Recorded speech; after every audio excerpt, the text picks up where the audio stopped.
Welcome back to the Gradually Well podcast. I am so excited to be recording another episode. I feel like I say that every week, but that's because that's genuinely how I feel. I get excited every time I'm about to record and put another episode out. Last week, I mentioned that I was going back and forth between deciding if I was going to try to do an episode every week or was going to switch to just doing it every other week. But I decided, you know what, let's go for it. I'm going to try to do every week and I'm going to stick to that for the first quarter of the year. So that's through March. And then I'll reevaluate, see how it's going and if we can keep it up or switch to bi-weekly. So for now, you can expect a new episode every Wednesday. Exciting, right? Speaking of March and the year in quarters, can you believe next week is already February? I mean, I feel like I was just hearing everybody talking about their new goals and everything in the new year. And now we're looking at February. You go in stores and it's a bunch of Valentine's Day stuff. So time is really going by fast. At least it is to me, but we're already approaching February. Crazy. So for today's episode, we are in the second to last episode of our What is Wellness series. It's kind of bittersweet that it's ending. It's the first series and I really enjoyed going through it, but I know I'm going to have plenty of other really good and exciting topics that are going to be shared throughout the year. So I'm also ready to move forward. So a little bittersweet, but more sweet than bitter. As you can tell by the title of the episode, we are talking about intellectual wellness. And this is a really good conversation because I think it might offer a perspective that you may not have thought of when it comes to intellect. And if you have, it might just be a really good reminder to invest in your mind. So it's going to be fun to talk about. I'm excited to get into it. So for today, we're going to be covering what wellness is, how I personally like to invest in my intellectual wellness, and how intellectual wellness is absolutely 100% for everyone. So let's talk about it. Okay, so what is intellectual wellness? And I actually got this definition from the National Wellness Institute, and it explains that intellectual wellness is based off of two tenets. The first one being, it is better to stretch and challenge our minds with intellectual and creative pursuits than to become self-satisfied and unproductive. The second tenet is that it is better to identify potential problems and choose appropriate courses of action based on available information than to wait, worry, and contend with major concerns later. So that's kind of like the premise or the tenets of what intellectual wellness is based off of. Now, does this have to do with how smart you are? No.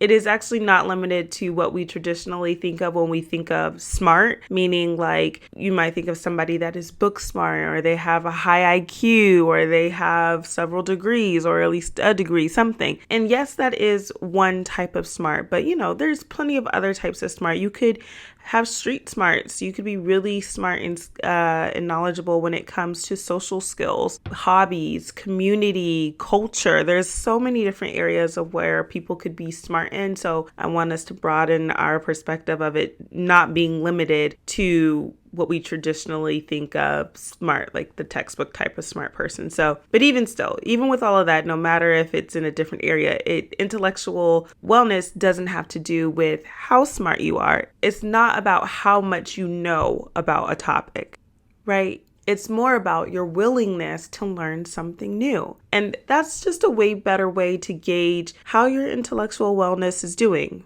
where you're at with it. For example, say I'm a doctor, but I am not open to learning anything new because I've been to school, I've become an expert, and I'm just closed off to hearing new things. Well, that doctor is not going to have a healthy level of intellectual wellness because they are no longer learning. They're no longer open to gaining more knowledge. So their intellectual wellness dimension is actually not that great, despite them being a doctor. So you see how it's not about what you know, it's about your willingness to continue to learn. The other distinction that I want to make is that intellectual wellness is not the same as mental health. Yes, intellectual wellness is about growing your mind and maybe even your skills, but that's kind of where it's limited to. It's more focused on the mind and knowledge, whereas mental health is not just about your mind. It's about what you think, feel, and act. So way more is tied to that, like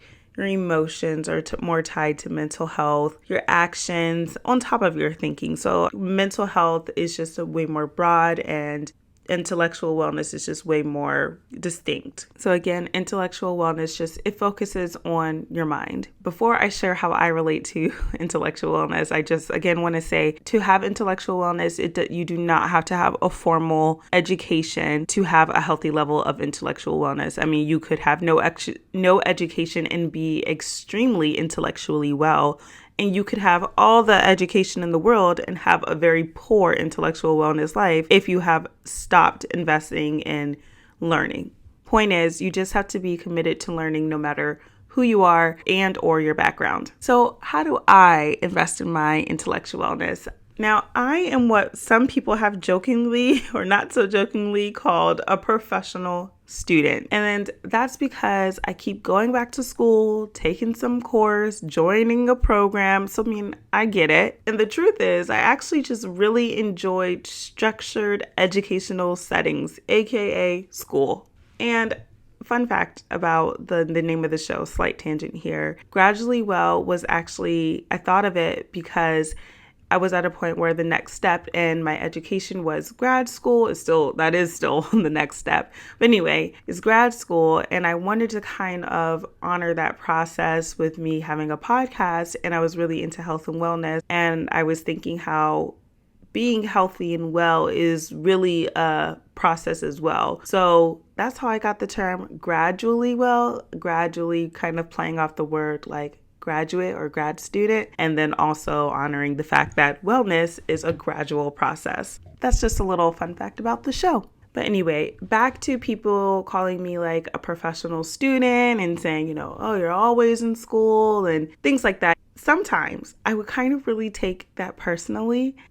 And you would think, that's not a bad thing, but you also get the people that are really negative about formal education and how it's a waste and yada, yada, yada. But I think that I actually internalized that and felt a little offended sometimes was because, I don't know, I haven't had this conversation recently, but I felt like there was a period, especially among a lot of us millennials and then, the generation right after us, saying how much of a scam college is. And of course, that felt personal because I'm somebody that went to college right after graduating high school, but also still wasn't quite sure what exactly I wanted to do. It was really figuring it out after college. By the way, that's normal, but at the time I didn't think it was. And I felt like the people that were saying college were a scam were in some way saying that I was being dumb for going to college. And I will also say that I do now see why, in some ways, how college is scammy in the sense that you spend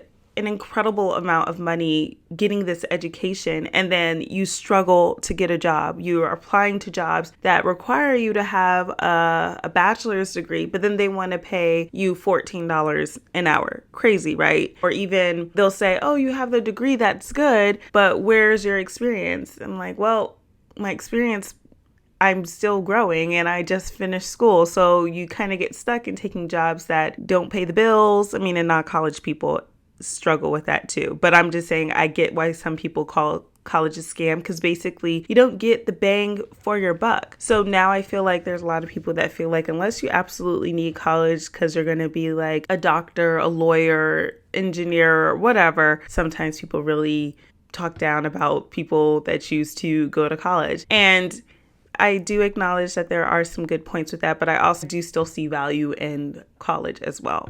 I'm going back. So that just tells you right there that I don't take it too personally. I'm still going back to college. But anyway, I think I've mentioned on the show before that one of my goals here is to become a PA, also known as a physician assistant, most recently as a physician associate. You need a master's degree, or a lot of times you end up with a master's degree when you become a PA. And I am still on that journey in getting there. In fact, I will be applying this year, which is exciting. But anyway, in the process of me going through that, I still have taken other courses. In fact, I am currently in a program to become a board certified health and wellness coach. And I just love it. I love health and wellness. And because I like a more structured educational setting, I was like, why not go for it? Why not join a program that I know I'm going to enjoy and can invest in and get a lot in return for that. Plus, I think it'll be so great to be able to help people on a personal level reach their health and wellness goals. So I'll be able to meet people where they are and help them reach their goals. So that's currently what I'm studying. But again, that's just another example. I can't stay out of school too long, at least at this point in my life, because I really just do enjoy it. Now, why do I share all of this? My point is that that's how I choose to invest in my intellectual wellness. School keeps me learning, and I love the structured part of it. And it's not always college, like this program that I'm in right now isn't through a college, but it is a formal program. And that's really just what keeps me going, keeps me invested, keeps me learning. That's my personal thing. Now, of course, as I said in the beginning, you don't have to be a school person. I know there are tons of people that don't like the restrictions, the rigidity of school, college, all of that. So I'm going to give you a couple other examples of three different types of people that invest in their intellectual wellness in a non-school type of setting. So anime people, plant people, and dog people. Okay?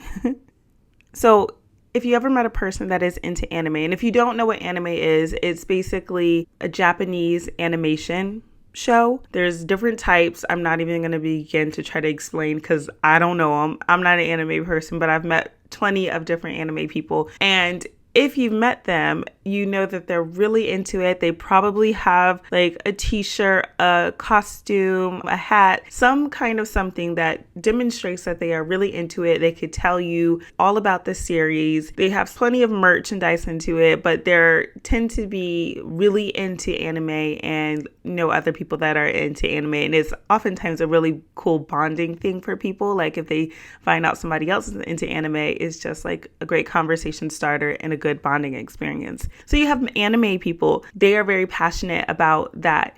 Now, plant people. A plant person is going to be excited about their plants growing, flourishing. And I mean, it's exciting. You took your time to invest, water, tend, watch, wait patiently for this plant to grow or bloom, and it's really exciting for them. So plant people tend to be another group of people that are passionate about their plants. I mean, they're their babies. And then thirdly, dog people. I don't even know if I need to explain this one, but people that tend to have dogs, especially the ones that are just having them for fun, for the family, they consider their pet, their dog, to be another member of the family. Like, that dog is part of us. They take pictures with us. They are fun to be around. It's just another part of the fam. So those are just three different cases where those are examples of how you can invest in intellectual wellness, because whether you're an anime person, a plant person, a dog person, or a school person, each one of those things, you have to take time to develop your knowledge in them to become, whether it's a super fan or an expert in something, you have to take time to develop your knowledge. So what are you doing? You're learning about anime. You're learning about plants. You're learning about dogs. And that's why I'm no longer embarrassed about how long or how much I go back to school, because what's the saying? Don't yuck my yum. I love school, so I'm going to keep doing it. You may love anime, and that's how you invest in your intellectual wellness. There's new things to learn about it. There's great opportunities, whether it's going to a Comic-Con event or just meeting with other people, so there's so many different ways that you can invest in intellectual wellness. And these are just 4 examples. And this is why I also don't knock anybody who is passionate about something, whether I am into it or not, because 1, it could be really helping them in a way that you don't know, and why judge them? And then 2, that's part of what makes them interesting. Basically, taking the time to invest and develop your knowledge is go into something that you're interested in. It is going to trigger curiosity and inspiration within you. And that is just great because that can make you have a very happy brain and it can make you have really good relationships. I mentioned with anime people, they may be introduced to other people that have that same hobby. But the same thing goes for people that are with plants or also with dogs or cats and school. You can have relationships that you wouldn't otherwise have had if you weren't invested in this hobby. So the curiosity and the inspiration in that is really good for developing relationships, but also it can trigger dopamine, which is one of the happy chemicals in your brain whenever you invest in something that you like. And it could be really healthy for you, really lift your mood, lift your spirits, and help you learn something along the way. So all of this said, why should you care about intellectual wellness? Again, it's going to make you a more mindful person and it's going to inspire curiosity. And this is really important because this is going to challenge you to look at your relationships with not just other people, but yourself and also your environment. And you can really develop that as well, all by investing in an interest. And this is why I say that intellectual wellness is absolutely for anybody. Now, you can do this even if you don't already have any hobbies whatsoever. You can find one, you can get one. Take anything that you're slightly interested in: makeup, skincare, shoes, school, a topic, bugs, I don't know, anything, and try to learn a little bit more about it. My point is that this is a really good time to either start a new hobby or go back to one that you used to be in. Did you used to crochet? Did you used to draw or paint or something really creative? It's a really good time to reinvest in that because sometimes we're like, oh, I don't have time to do a hobby because we think that fun should be the last thing on our priority list. But really, it's a good way to invest in health and wellness. Sometimes we think that all of our priorities in life, especially as adults, have to, if it feels fun, it shouldn't be a priority, or it's kind of like a waste of time, or we feel like we should be doing something else more productive. And we associate productivity with not fun things sometimes. So this is a good way to see that you can have fun and can be investing in your health and wellness because you're growing your intellectual wellness. You could be developing relationships. You could be growing your mind and just having your brain trigger some healthy, happy hormones. So why not give it a shot? And who knows, you might meet somebody new. You might discover a new skill, talent, something new. You never know where trying something new will take you. And this also, I think, approaching intellectual wellness and trying to invest in it as like maybe picking up a new hobby is a really good way because it might help you be easier on yourself. Sometimes it's so easy to think that, we're not doing enough, or I don't have anything amazing going for me in life. But this can definitely be a way that you can start to feel that again. And this will just show you that if you have something in your life that keeps you learning, I don't care if it's a dog, anything that keeps you learning, if you're learning about animals and pets and how to care for them, and you're getting better and better, and who knows where that goes, then you're doing something that's contributing to your health and wellness. And what's cool about it is that it doesn't feel like it. Sometimes we always think that something that's making us better always has to be a struggle, always has to be hard. And it doesn't. And that's not to say that what you choose right now is what is always going to be. Like, as much as I do enjoy school, let me tell you something. I am not always going to be in school.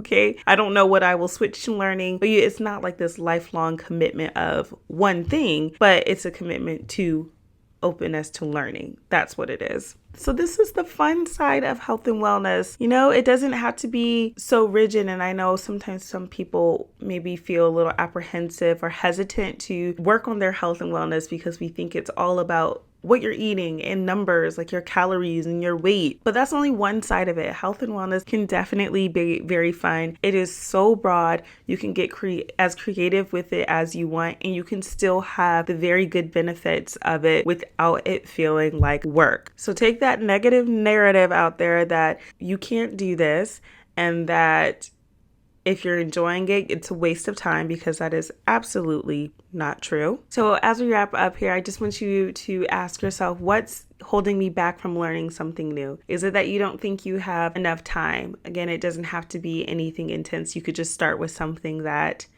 you're already interested in, or that you started before but didn't have time, and you've been telling yourself, oh, I don't have time to do that, because you think you should be being productive elsewhere. Well, investing in your health and wellness intellectually is productive, okay? Nobody has told you that. Investing in your intellectual wellness is productive, okay? And then if you're still a little lost and can't think of any hobbies and just don't really know how to improve in this area, one way that you can start today is just even by active listening. You could research what active listening is, try to research ways to do that, and practice that in your conversations with people starting today. Again, you can pick up a new hobby. It doesn't always have to be a hobby, but you could do fun or new things, just trying new things, traveling, reading, a project, or something creative, okay? It could honestly be anything. It's just about having that I'm a life learner kind of mentality. And the other challenge that I want to give to you is to approach this experimentally.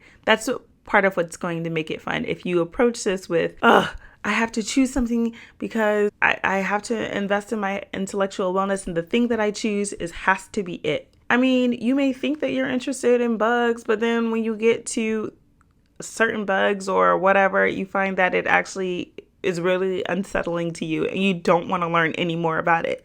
Feel free to change that. You don't have to stick with anything. And even if you try something and you don't like it and you don't want to continue to invest in learning more about it, you still learn something. You learn that, it's not for you, right? This is, I think, one of the areas where some people say, like, there's people that say, oh, don't take it so seriously. This is something that can be light. If you don't like it, you don't have to make it more than that. I don't like it. Move on, try something. And this just really takes the pressure off of you. I mean, I feel like there's already so many other pressures in life to be responsible, to be this, to be that, to show up. If this is something that you can do that is light, fun, and contributes to your health and wellness, let it be that. You don't have to take it so seriously where it's another stressor in your life. Anyway, that's it. That's it for this episode. It was kind of short and sweet. I hope that this episode offered you something to think about and maybe has hopefully inspired you to act on something that you've been considering or wanting to do. Hopefully this was just that little push to go for it and say it's contributing to your health and wellness, because it truly is. Anyway, let me know your thoughts on this episode. Go over to my YouTube channel. I'll have the link in the show notes. Comment how you are going to be working on your intellectual wellness. Share your thoughts. I'd love to hear them. Don't forget to rate the podcast as well. You can do that on sites like Spotify or Apple Podcast. Yep, so that's it. That's all I have for you today. I enjoyed this. It was just really light and easy. So I'm excited to hear what you do to develop your intellect. But anyway, until next episode, bye.